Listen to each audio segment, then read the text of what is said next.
रिहा करो।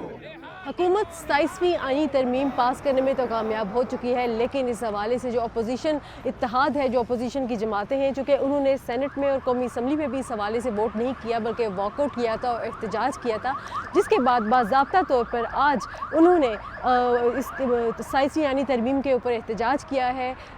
पार्लियामेंट से ये जो पूरा ग्रुप था अपोजिशन इत्तेहाद का, ये वहाँ से उन्होंने मार्च किया और सुप्रीम कोर्ट की इमारत के बाहर आकर उन्होंने नामंजूर के जो नारे उठा रखे थे, बोर्ड उठा रखे थे, जिसके ऊपर दर्ज था कि 27वीं आईनी तरमीम नामंजूर।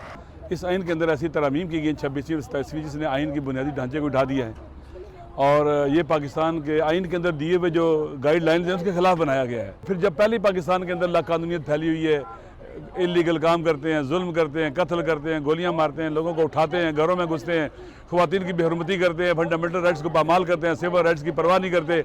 अब इनको अगर मज़ीद इतनी ताकत दे दी गई है, ये पाकिस्तान फिर एक खुले छत वाला कैदखाना और जिंदान बन जाएगा। ये आइन को उसी असली शक्ल में बहाल किया जाएगा। अगर खुदा न खास्ता ना हुआ और पाकिस्तान के बलूचिस्तान के लोग हम इस आइन को नहीं मानते, सिंध कहे, KPK कहे, तो पाकिस्तान को कौन सी जगह इकट्ठा रखेगी?